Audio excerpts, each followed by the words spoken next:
Are you ready? Let's make it happen. Alrighty then, here it is. No BS Photo presents No BS TV, with another episode from Rob and James, founders of No BS Photo Success, with another offbeat, irreverent look at all things photography and photography related, keeping it real, relevant, outrageous on marketing, lighting, or anything that applies to making it go in a photography business. Let's get started then. Yeah. There we go. We got a voice-activated light stand, VAL. Welcome everybody. This is Rob, NoBs Photo Success TV. I don't know what happened to James. He was supposed to show up and we just couldn't. Here I am.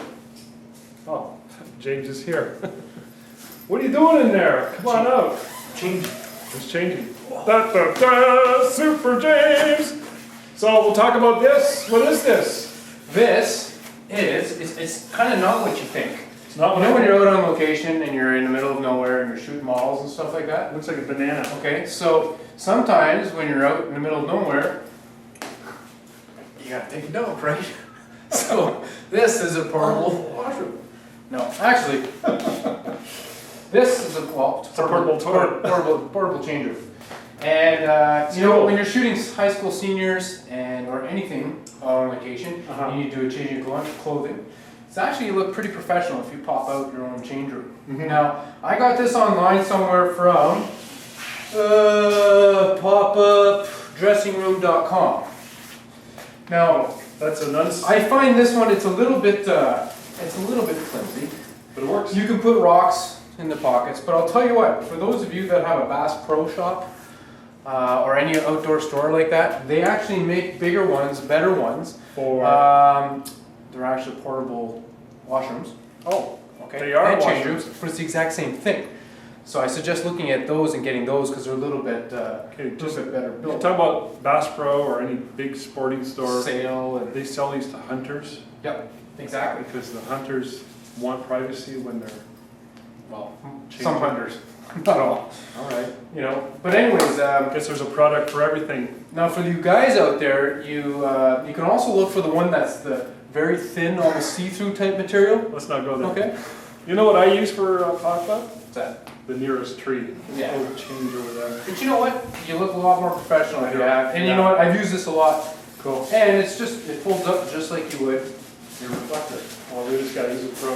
That. Whoa! How long? Look at this. It would That. take me 3 days in a workshop to do what he just did. Your banana's on the floor. All right, that's cool. Yes, it is cool.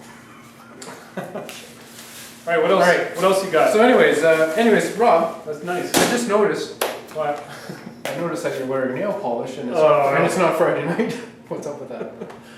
My wife told me a couple days ago, she's, you're going to clean that off, right? I said, no, I don't care. And I've been shooting at the studio the last 2 days with clients dealing with brides and grooms and moms and babies. And I'm like, ooh. Yeah, I got nail polish on. There's a story. There's a reason for that. Well, we know the I'm reason. gonna- I'm going to tell you the story behind it. We've known for years. I drove Monday night or Tuesday morning. Tuesday morning, I drove down to Toronto. It was a 4-hour drive, big city, to meet up with some guys in a mastermind group. It's a mastermind group for marketing. It was Phil. You know Phil. You met Phil years ago. Yeah, years ago. That's a long time. Yeah. And It was anyways, haywire. yeah, he's very hyper, high-strung, lots of information, and he's got this mastermind group going. He Oh, yeah. invited me along. He said, "You guys want to come and join it?" And I said, "Sure, I'll check it out." You know, and I love going to mastermind meetings where you knock your heads together, and ding. And this was all for marketing, so it was really cool. All these guys have businesses and business interests going. One guy there, But you really just sat around painting each other's nails, right? we sat around painting each other's nails. That's what it turned out being because we had nothing to talk about. Okay. No, anyways, I'll tell you how the nail polish fits into this. Please in a do. second. Yeah, you want to know. You and everyone else. Yeah. There is a valid reason for the nail polish. But I want to stick onto the topic of the mastermind because we all know how important a mastermind Thanks, right? You know, photography associations are, in a sense, a big mastermind group. So, You know, we stopped ours for the summer. yeah. Kind of wish we didn't do that. Oh, yeah? Busy right now. things are busy, but that's kind of where you need to stay on your other goals. Yep. We're busy with work, but our goals. Stability. Anyways, I just thought I'd throw that in there because I bet you I'm not the only one that feels that way. So anyways. If you need to know what a mastermind is, go Google mastermind or mastermind Think and Grow Rich or Napoleon Hill, and you'll get the original in-depth definition of what a mastermind is. It's when two or more people get together with a common purpose, and it's a third mind is created. It's brainstorming, but there's a lot of ideas that come out of it, a lot of spontaneity, innovation. It's like a cult. Light some candles, burn some incense, fire up the bong. No, not that kind of meeting. Okay, so back to yours. Yeah, Back to your so the mastermind is designed for that. You want to be with people who are like mind. This is really, really important. If you're with a bunch of slackers, then you're really going to go nowhere. Then you have this slacker mastermind, and that's what it's going to be. I mean, you want to really be progressive and have some goals. Very, very important that you be progressive. And one thing about the mastermind is it makes you sort of accountable, right? Yep. So, anyways, that's what that's all about. So I was in Toronto, drove down. I was really tired because I had a photo shoot, 7 a.m. Thanks for that, a referral from James. He couldn't do the shoot because you were up in Timbuktu, way up north with the moose and the bears.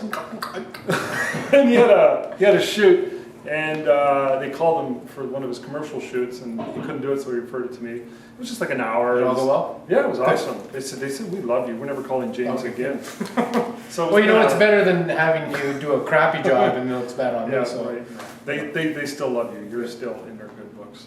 But it was nice, you know, $350, go do an hour, supply the files. I think there was like 20 files. Yep. So I had to shoot that. Then I had a meeting at 11 with the bride and groom that I'm shooting their wedding soon. Yeah, and then I get in the car and like I'm really tired because my wife and I had a bit of a fight the other night. She was upset at me for something. Is it for the cross-dressing thing? No. No, we just got a little. We don't argue that often, but you know when you're working with your spouse, sometimes you know. I know. Oh, I know. You know, it's once or twice a year you get. She comes in the studio and she's just like. And I just said, will you forgive me? Tell me what to say or do to make you not yell. So that, you know, and I was tired because I didn't sleep all the night before. So I got up at 5:30 in the morning because that's when the sun came up and I was just like, oh my God, I'm late. Oh, I wasn't late, but I was up. So I was really tired and I drove down to Toronto, did the meeting. It was over at 11. Then I had to drive half an hour to get to the hotel. So I'm like zombied out. Get to the hotel, it's near midnight. Hotel lobby's full of teenagers, and I see a couple buses out front. I'm thinking, oh no, hockey teams. That's all I'm thinking. Right? Hockey teams, they're pretty loud. But it wasn't. It was a bunch of kids from the U.S., Illinois. Is that nice? Just to let him know that he needs to switch arms because his hand's starting to tremble from holding I thought it was the camera saying you're out of it. Okay, let's go, kids. Yeah. You want to go fishing, right? Well, I just want to not make it a half an hour episode here. Okay, hold on. I'm going to finish. So the kids are in there, and I'm walking in, and I love being around kids. And I get in there, and they're coming up to me, talking to me, shooting the breeze. These young guys are just being very friendly, very nice kids. And they're coming back, and they're all coming up. And one kid comes up, and he used a pen. He had all these tattoos. He drew all over. He's like, "You like my tattoos?" Then these two girls come up to me, and they're like, "Hey, can we paint your nails?" I'm like, oh, "Okay, you can paint 2 nails," and that's how it. Meanwhile, these kids are at home saying, "You should have seen this idiot let us paint his grown man, let us paint his nails." They probably got some kids probably got a YouTube video off to the side that's up there. I thought it had something to do with mastermind. It was some sort of trial by initiation or something. No, that would be really weird. That's what I thought. Oh. So anyways, that's my story. That's why my nails are there. I know I went long, but you know, there's a valid message in the mastermind group. Yeah, so the two tie in together. Just think nails on a man, multicolored, pink and mauve, and mastermind. Yeah, because that's what I think. Absolutely makes no sense whatsoever. But you know what? It's been very hot and sunny out these days. Oh, yeah. So what else you got? Check the list. Well, you know what? I can talk about these guys here, these bad boys. All right, pocket wizards. Everybody's got them, right? And if you don't, you should. Don't get me started about the radio poppers and all that crap. I'm a huge Pocket Wizard fan just because I started with them and they've done me no wrong. So there's 2 things I want to talk about these Pocket Wizards. One is for those of you that have Pocket Wizards, I highly suggest getting these things here, which are called Pocket Wizard Caddies or Pocket Caddies. I thought that was a 4-inch Spurgate transfuger. That's the scientific name for it. Oh, right. So anyways, all it does is, if you actually can manage to get the screw on, if you can I remember screw we bought properly, those in Ohio. We bought some, and I brought more. Michigan. They clamp onto the back of your Pocket Wizard, and they allow you to, they allow you to I'll be the stand. clamp this on to anything. Here, use my finger. There. Ah! You put it on your stand, so this way when you're walking around with your light stand, it's not rattling all over and stuff like that. It keeps it very, very secure. Because sometimes, when they're rattling all over, the sync cord will pop out. This is what I use. That's what you use? I use it when you fart too. Yes, I know. Oh! I think it too. So anyways, that's one thing. The other thing is... Show them how it works here. Oh, okay. Another demo from James. Demoing the Pocket Wizard. Look at him go! Whoa! There you go. Whoa! Go, man, I go! think I did that in like under 10 seconds. So anyways, very, very handy to have. Look up Pocket Wizard Caddy. I buy mine at Henry's, local store. They get it for me right away. They're very inexpensive. Now, I lost one of these somewhere. I don't know where it is. Ooh, which reminds me. Lost what? I lost a whole Pocket Wizard. Which reminds me, when you get your Pocket Wizards and stuff like that, carve your name into the back. I've got my initials on all my equipment, all my flashes, everything. Carve it in there. Of course, if somebody finds it, more than likely they're not going to say, "Oh yeah, I'm going to return it back to this guy." But when you're in a sea of Pocket Wizards, at least you can identify yours. Well, exactly. So sometimes when you're doing workshops and everybody's borrowing Pocket Wizards, you can tell which one's like yours. the penguin mums, and that's how they know the penguin babies. They carve their initials. No, they make noises. Okay. And the baby knows. Mommy! How does that go? Yeah. So anyway, I lost the Pocket Wizard, and I went out and I bought the new ones. Now this is the Pocket Wizard 2, they don't make them anymore. So you've lost the Pocket Wizard. I lost the Pocket Wizard. There's a Pocket You Wizard. also get the Pocket Wizard, the blue ones, which are the Pocket Wizard Plus. Then you've got the Pocket Wizard Plus 2. This is the Pocket Wizard Ghetto. Now I've got the Pocket Wizard Plus 3, which got a nice little digital display on it. Whoa. And your channels go up, on these ones here, they only go to 4.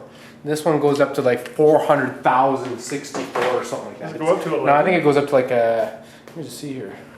How many channels does a guy need? I don't know. I'm up to 25 now. I've never used more than one. 32. It goes up to 32. That's a lot of Pocket Wizards. So now, but if you buy the new Pocket Wizard 3s, these Pocket Wizard Caddies do not fit on them because they're a different size. I learned that the hard way. So I've got an extra Pocket Wizard Caddy for sale if anybody wants one. Let's start bidding at $9.95. So anyways, these things are handy because I'm doing a lot of climbing and stuff in some of my commercial shoots, and they're it's like James climbing. so it's Let's do Batman and Robin. All right. Hey Robin, I gotta ask you a question, Robin. Will these Pocket Wizards, the new ones, make you a better photographer? Yes, they will. Will they? Yeah, it's unbelievable. All of a sudden, your pictures just turn out better. Assuming you're using Canon. Exactly. They only work with Canon. Gosh.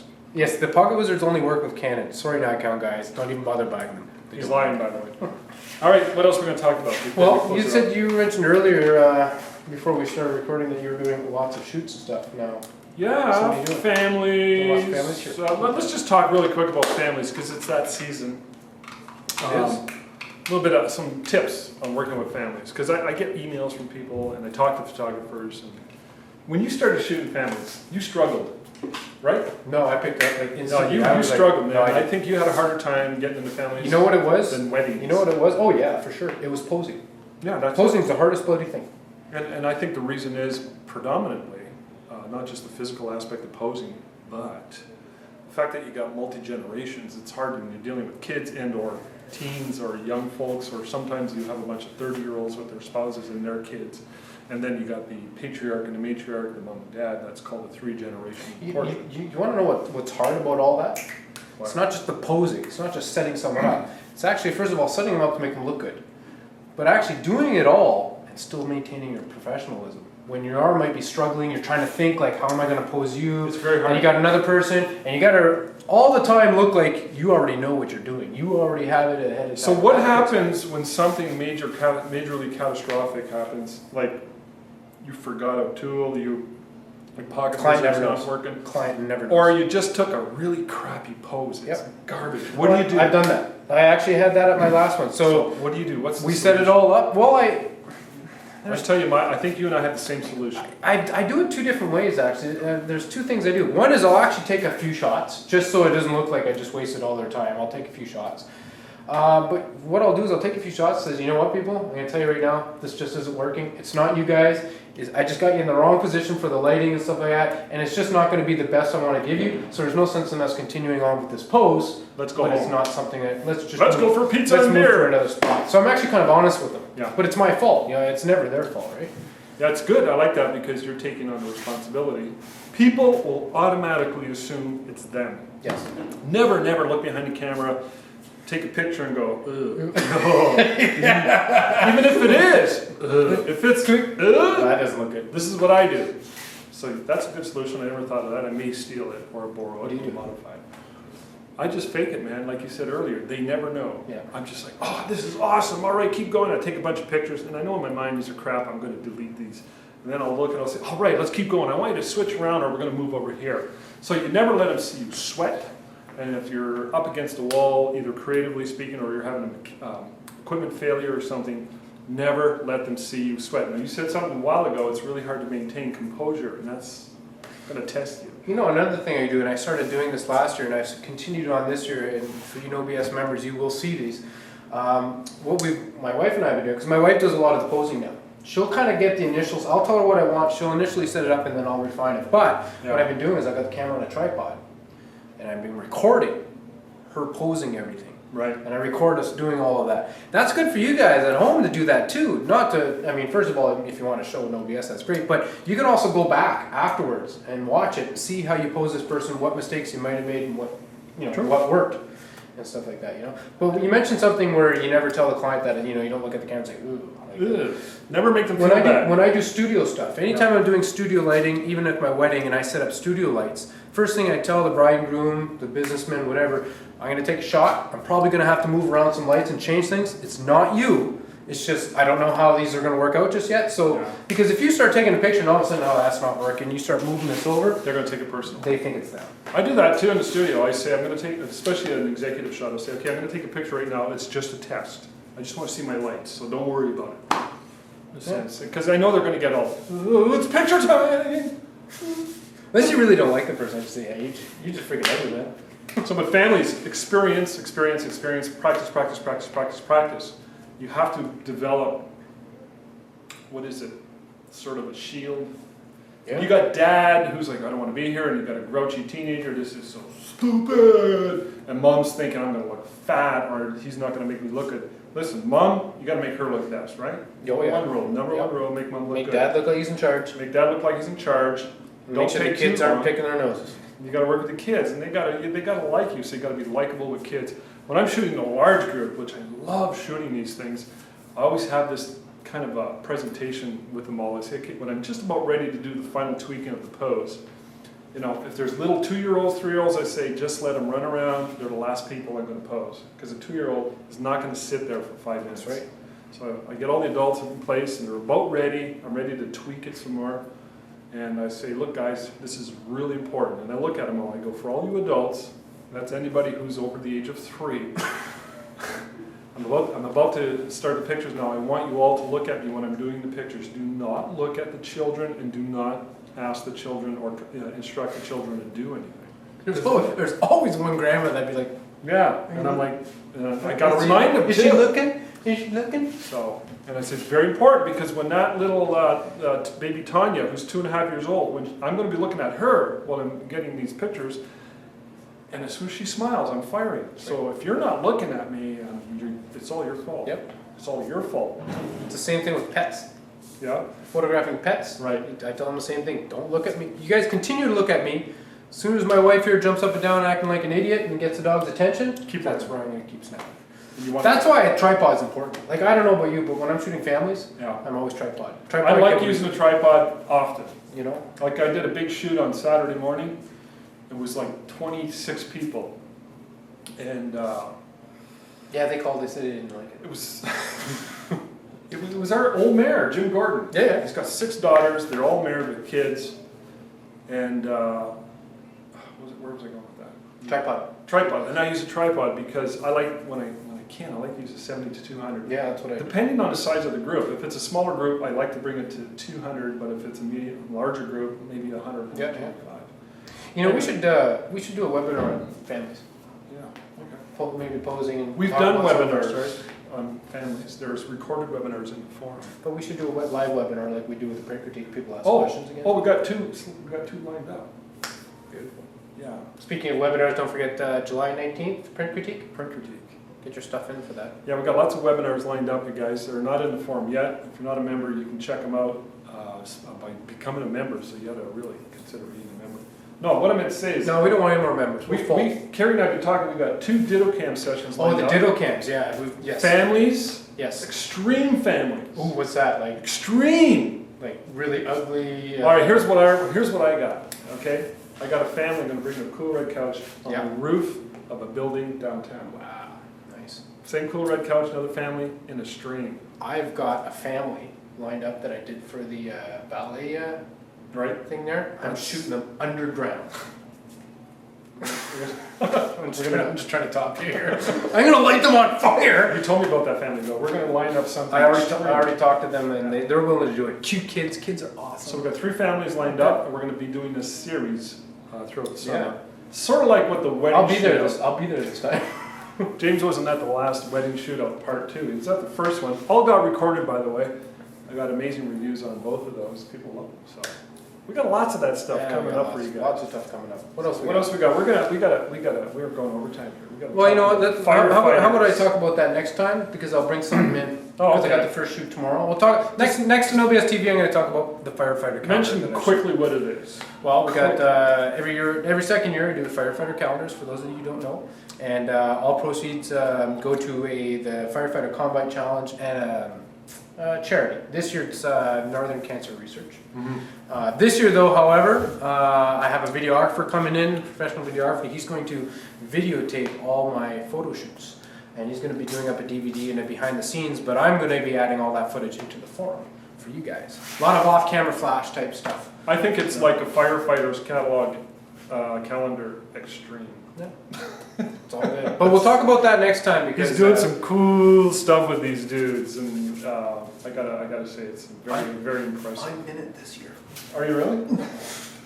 You're not a firefighter. I know. These guys. It's amazing what these guys they get ripped. It's amazing what these guys will do to how much hard they work to get in shape for this calendar. Now, one thing as I was just told is that somebody mentioned to me that a few guys are going to come in unconditioned, meaning not in shape, because they want to be in the calendar. And I kind of said no. You did? I don't feel it's fair to the people that work their butts off to get in shape. Why would they want to be in it? I don't know. I find it odd. If you want to be in it, that's great. I love you, but the goal is to raise money. Yeah. Raise money, you know, we want some kick butt The images. idea is they're like beefcake shots, guys that are ripped and But some of these guys, the workout regimen they go through and the dieting that they go through to get it's unbelievable. The commitment these firefighters put into getting these in shape for this calendar. As soon as the calendar's over, they all go to. And then I went and watched last time when I was doing a shoot, they were doing like combine the challenge, you know, like some of the exercises. Right. So I tried one. I'm like, hey James, why don't you come? I had to like drag a dummy behind me. Holy crap, man! I thought I was gonna barf. I mean, firefighters are in shape. At least those ones are. Yeah, exactly. So, anyways, we're done. Stay tuned. We'll have more for you, unless we die in a horrible death somehow. I don't know. Somebody else will take over for us. I might disappear and never be seen again. Sean will take over for us. Sean, you're on. Right, Sean. Yeah, will that stand as a legal? We see Bill's hand starting to shake there. It's getting a little. Okay, we're out of here, guys. Good stuff. Thanks.